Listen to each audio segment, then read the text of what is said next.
се отнася до разкриването на интересни артефакти, до развиващи картината за живота от преди хилядолетия.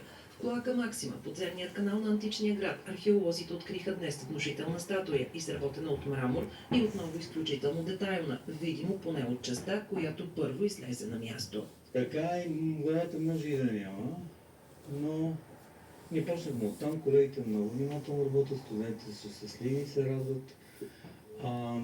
Проверяваме си, много силно си работим, нищо, че очакваме, нали, нанос, канал, обаче археологите трябва да внимаваш.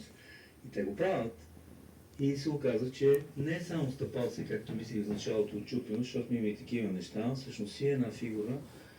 Ние ще продължим много внимателно по пластове, защото така ще и съберем информацията, не просто да извадим статуята, така правят и маниарите. И ще видим, може да се окаже дори, че не е една. Само малко се размещах, но може да си ги депонирали, както тогава се беше депониран от другата страна на канала, извън него, дълбоко, покрит и ми извадихме с камера, ако си спомняте, за да го монтираме в музея. Горе за разлика от тогава с тази фигура. Крал е божество, то обикновено са горички. Но понякога имаме императори и те са така наречената божествена голота. И затова са така, те са обожествени.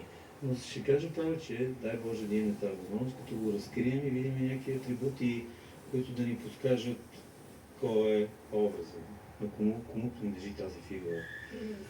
За сега не мога. Височината е доста голяма. Колегата ми тук мери за сега и то без главата, твърди, че поне около 1,90 м, т.е. той е с размера на Тогатус. Без главата. Той е със сигурност на човешки бой.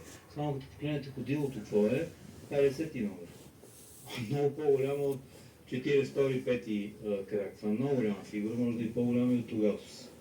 Но не съм изненадан, че има такива големи, защото освен Тогатус ние имаме и сега стои на площада едно парче от стъпало с един огромен пръст, пак е каменно, сещате се, виждали сте го. Тоест те са имали многобройни такива статуи, Старград, Благоевград.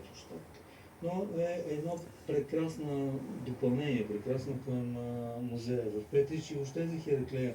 Тази щедра, за която говорите. Да, Хераклея е щедра към нас. Тя, може би, защото ние се отнасяме с уважение към нейното минало, към хората. И не е, мисля, не свърхинтерпретираме, не правим измислици.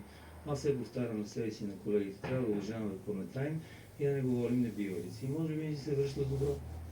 На място днес общинският кмет Димитър Бръчков се ангажира с засилване на охраната на обекта, за да няма опити за посегателства над статуята, чието пълно разкриване ще продължи и през следващите дни.